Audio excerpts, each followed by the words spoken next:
Welcome to The Red-Haired Archaeologist. I am your host, author, and sunscreen advocate Amanda Hope Haley. Thank you for spending some time with me today, studying artifacts our first century Near Eastern ancestors left behind, and considering if those items just might change how we read or read into Scripture.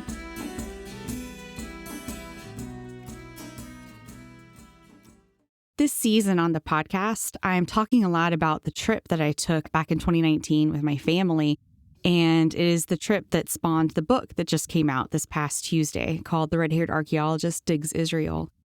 It was sort of a do-it-yourself tour for us. I have a background in doing some tour planning, and I thought that maybe since there were so many places I wanted to see that were sort of off the beaten path and not on the typical, say, Christian tourists tour of Israel, I thought that maybe money and time would be better spent if I could figure out a way for us to do it ourselves. And something that I realized pretty quickly is that most of the places that I wanted to see in Israel, most of the archaeological sites that were open to the public, they all fall under the purview of the Israel Nature and Parks Authority. So sort of the same thing, we have here in the U.S., our national park system. Israel has the same thing. But what's different over there is that I'd say most of their natural areas aren't just beautiful, aren't just places to go and visit and hike, although that's certainly part of it, but they're actually sites where ancient civilizations once were. And so really the cheapest way to get a good view of literally thousands of years of history in Israel is to just buy the annual pass for the Israel Nature and Parks Authority. You can go online, and I think it cost about $40 US. Obviously, that fluctuates. And if you get their unlimited access pass, it lasts for 2 weeks, and you can go to all of the parks and sites that are a part of that. This includes everything from little places you've never heard of to medium-sized places like we're going to talk about today, which is a place called Bet Guvrin, Maresha, or all the way up to the really biggies. I call them the biggies, like Masada. We'll talk about Masada in a later episode, but that is a massive archaeological site. As long as you have the pass, you can essentially go for free. All you have to pay for is the tram ride up there. It's a really wonderful system that they have in place, and it makes it incredibly economical to see a whole lot of things in a really, really short period of time in Israel without having to hire tour guides or anything like that. I'm not saying tour guides are bad.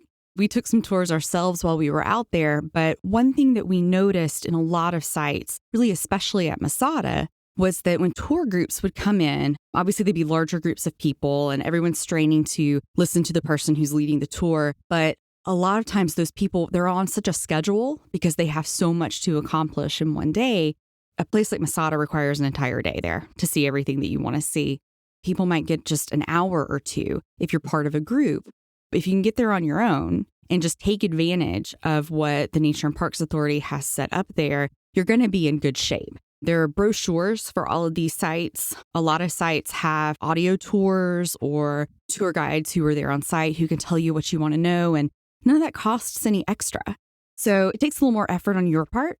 You need to be a reader. You need to be a person who likes to kind of stand around in museums and really stare at things for a while and put it all together for yourself. To me, it's worth it. You can learn as much as you want to and as much as you have time for. Several of these sites, actually 9 sites in Israel, are part of what is called the UNESCO World Heritage Sites. There are sites all over the world. UNESCO stands for United Nations Educational, Scientific, and Cultural Organization. And so the UN has set up this organization where they go into nations all over the world and they select sites and basically they protect them. When they're selected, they're given a lot of money, and that makes it easier for the countries where the sites are to protect them and maintain them and maybe even bring them up to a certain code so that more people can visit than would be able to without the influx of that money. I was surprised to learn that Israel only has 9 sites that are UNESCO sites. I would have expected it to be a lot more, only because it's such an ancient area and it's an important place for the 3 major world religions. As it turns out, Israel is nowhere near the top as far as having the greatest number of sites. There are 9 official sites in Israel. They have 18 that are kind of pending approval, pending a vote by the UN. but they actually rank 32nd in the list of countries that have UNESCO sites. Italy, as it turns out, has the absolute most. They have 55. So compare that to the 9 in Israel. Today, we're going to talk about one of those UNESCO World Heritage Sites. It is the National Park of Bet Guvrin - Maresha. These are actually 2 cities in antiquity, but they were very, very close together. And what is interesting about them is that they have a massive system of caves that are partially above ground, but of course, caves like mostly below ground. And these caves were in use between 700 BCE and 900 CE. So for 800 years, these spaces were being used by people from different communities. I want to pause for a second right here and explain the dating system that I'm using. If you were a Christian or raised in the Westernized world, you are probably familiar with the designations BC, before Christ, and AD, Anno Domini, which basically means the time after Jesus was born. That comes from what we would call the Christian calendar.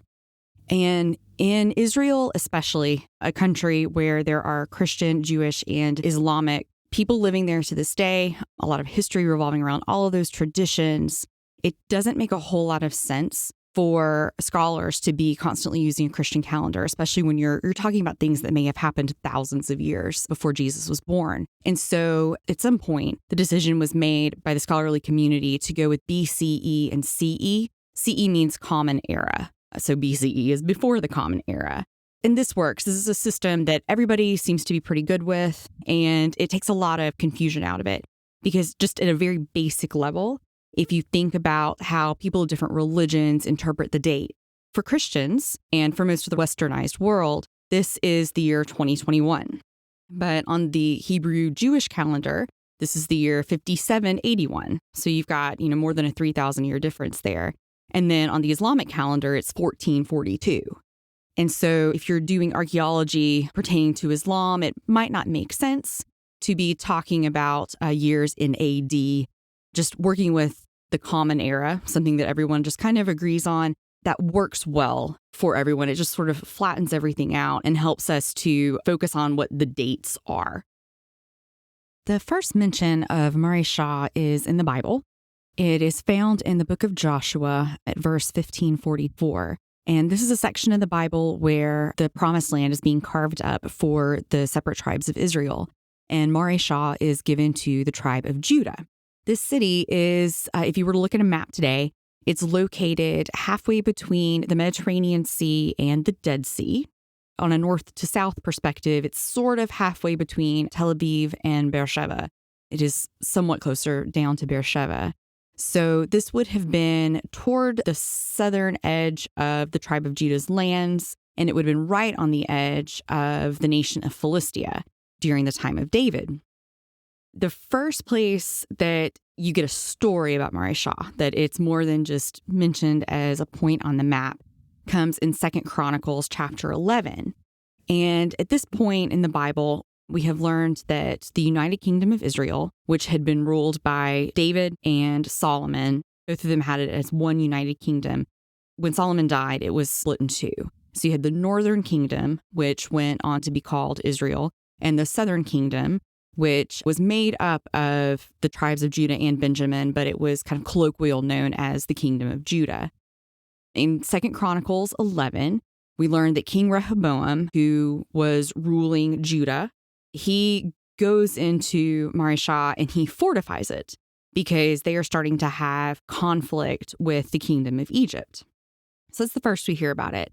And then a generation later, 2 Chronicles chapter 20, you hear about it again. It's just sort of mentioned because a guy named Eleazar, he is a prophet. He is given one verse of scripture. It is 2 Chronicles 20:37. He comes out and he prophesies against a later Judean king, King Jehoshaphat. King Jehoshaphat had just made an alliance with the king of the northern kingdom of Israel, and the two had come together to work together against the foreign country of Moab. The northern kingdom of Israel at the time were extremely rebellious against God. And so this prophet, Eleazar, comes out and tells Jehoshaphat that bad things are going to happen because of this alliance that he made with the king of the north. So anyway, Maresha is mentioned there. And then it really comes to the fore again right around 586 BC. In 586, famously, the Babylonians came in. They conquered Jerusalem, destroyed it, burned it, flattened it, took all the people who were living there and sent them to live in other parts of the Babylonian nation. A generation or so after that, in 539, the Persians then conquered the Babylonians. And it's at that point, so Maresha was destroyed to a degree by the Babylonians. And then after the Persians came in and some of the Jews were allowed to come back and start rebuilding Jerusalem and rebuilding Israel, at that time, the Idumeans or the Edomites, they're the same people. They come from the land of Edom. They had lived toward the southern area of the Dead Sea and like on the eastern side of it was where they were before. Well, they kind of came around the bottom of the Dead Sea and moved into this area of Maresha. And they lived there for a couple of hundred years until Alexander the Great came in. Remember, in Israel, it is just a constant succession of people coming in and conquering. So, I mean, you have Israel, then the Babylonians, then the Persians, then the Greeks, then the Romans. Okay, so Alexander comes in 333 BCE, and around about that time, Sidonians, you hear in the Bible about Tyre and Sidon. These are coastal Mediterranean nations. So the Sidonians and people from other areas of Greece and Macedonia end up moving into Maresha. And at that point, Maresha becomes, it comes to life again. It becomes, it's very, very Hellenistic. You start to see a lot of influences of foreign gods and their artwork, that sort of thing. We'll talk about in a minute. It's a city again. It's a cultural center. And it stays that way for a couple of hundred years until around 113 BCE. In Israel, they have been ruled for the Greeks for a long time. And there is a family called the Maccabees. Eventually, the name changes to Hasmoneans. They start engaging what are called the Jewish Wars. As a Protestant, I wasn't taught a whole lot about this in church. I don't know that I was taught anything about this. We would sometimes talk about, especially around Easter, we would talk about the period of silence in the Bible between the Old Testament and the New Testament, the 400 years of silence. And we never really learned what happened in those 400 years. I always, as a child, just had this impression of people just sitting around, sitting on their hands and waiting on the Messiah to come. And of course, that was true to a degree, but actually a lot of stuff happened there historically. And so in other Christian traditions, the Catholic tradition for one, many of the Orthodox churches, they have extra books of the Bible that fill in that gap. And some of those are the books of the Maccabees. There are 4 of them. I don't come from a tradition that believes that they are sacred.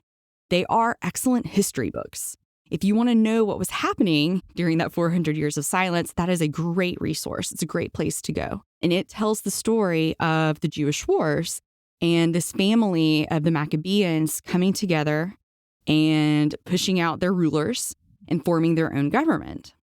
And so around 113, a guy named John Hyrcanus came to power. He was the grandson of one of the original Maccabees who got all this started. So he goes down to Maresha and basically takes it back and does his best to push all of the Greek influence out of it. He's even trying to force people to convert to Judaism, which was pretty unprecedented at the time. But in the course of him ruling Israel and ruling the area, that city actually ends up getting destroyed. This story, you can read it in depth in 1st and 2nd Maccabees. Shouldn't be too hard to find. So after he does this, and Maresha basically ceases to exist as a functional city, the city of Bet Guvrin pops up. It's basically across the street, if you will. We'll talk about the caves in a minute, but it's still part of this cave system. That is where, from basically the New Testament time period up through the Muslim time period, that is where the city is. So the city center just kind of shifts from being in Maresha to being at Bet Guvrin. When we got to the national park, we found that it was like most of the other national parks in Israel and, I mean, really in the U.S. to a certain degree. You pull into a nice little parking lot, and there was a great little visitor center. I always recommend that you start at a visitor center whenever you can, just to get some good basic information. Right there, we got a brochure. Inside was a map and it gave us a suggestion of how to tour around the entire site, and also had marked bike paths and hiking paths and places essentially for recreation, which you lived in the area and this was a place you frequented all the time. I mean, how awesome to be able to just go hiking among ruins that are thousands and thousands of years old. The park itself takes up about 1,200 acres, so it's pretty large. Over about 700 of those acres, maybe closer to 800, is a system of caves. There are over 500 caves. They are carved out of this soft, light-colored chalk-type rock. Very, very soft, and they are man-made. They were carved by people. They are not natural, and so that in and of itself is part of what makes this place so fascinating, is that 500 of these caves were just made somewhere between 7 and 800 BCE. And they stayed in use all the way up into and through part of the Muslim period. Everything that you can possibly think of happened inside of these caves. I mean, from an ancient perspective. They were used as stables. There's evidence of olive oil presses in some of them. Some of them were used like Roman baths or mikvahs, actually specialized ritualistic baths in some places. Of course, they were tombs. We'll talk about those in just a second. One of the more interesting sites to me are the existence of dovecotes. This may not be a word you're really familiar with, but you've probably heard of pigeonholes. Actually, if you look at the cover of my book, the photograph that is on there is of something that's called a dovecote. That's one word, Dovecote. Those were structures where doves or other small birds were housed. For the ancient world, these small birds were very important. On a very base level, they were used for food. They were eaten for their meat. They were used for their eggs. Their droppings were used to make fertilizer. In the Jewish community, they were used for sacrifices at the temple. Later on, especially you actually see this at Megiddo, where they have lots of dovecotes. They were even used for communication. Think of like, a carrier pigeon, essentially. These birds were, I think, unexpectedly important to ancient life. And there are literally thousands of these little bitty cubby holes for birds throughout these 500 caves. Some other caves that didn't hold birds had some cubby holes of their own, but those cubby holes were significantly larger. In fact, if you look at the image that I have posted to go along with this particular episode of the podcast, you will see some ancient tombs. In the Hellenistic period, which that's where these tombs are from, they would take these caves and carve niches into them. And very often when a person passed away, they would be laid on the floor, or in some cases, there may be a raised slab in the center of the room or something like that, but the body would be allowed to decay. And then once nothing but bones were left, those bones would be put into these little cubbies. These particular tombs that are present at Bet Guvrin they're just absolutely beautiful. You walk down a staircase into them. No light really gets in except what has been provided by later excavations. It's very cool in there. And it's actually a really, really beautiful place. The walls are almost white from that natural chalk. They're very soft to the touch. There are a few places where they allow you to kind of touch and feel. There have been restorations done to the friezes that were painted all on these walls. These particular friezes show that the people who were buried in these tombs were wealthy and were prominent. In fact, in one of them, it's the family of the man who governed the city for over 30 years. His name and the names of his relatives, those have been, painted onto the walls, as well as these pictures of people playing musical instruments and all kinds of animals, some domesticated, some wild, even a couple of maybe mythical ones, some animals that come out of Greek mythology, and then just household items, vases, ribbons. The walls are just beautifully decorated, and it's unlike anything that I've ever seen anywhere else in Israel. A stop at this park, although maybe it's a little bit off of the beaten path of most of the tours that happen in Israel, it's well worth your time. It's unlike anything else, really, that I've seen there. Other places where there are caves, thinking specifically of Qumran, that is in a place where it's still just hot and dry and arid. Being inside the caves, it's not as cool as you might expect. Whereas here, you're in a lovely area that's trees. And when you walk down the chalk steps into these subterranean, cool, man-carved caves, it's an experience unlike anything else that you would have anywhere else in Israel. If you find yourself somewhere in between visiting the Philistine sites over on the Mediterranean, maybe you're on your way to the Dead Sea after doing all of that, this is a great place just to stop for a little while. If you have the park pass, it wouldn't cost you anything to go in there and take a look around. It's absolutely worth doing. If you enjoyed this episode of The Red-Haired Archaeologist, then I hope you will listen again soon. New episodes are released each Friday.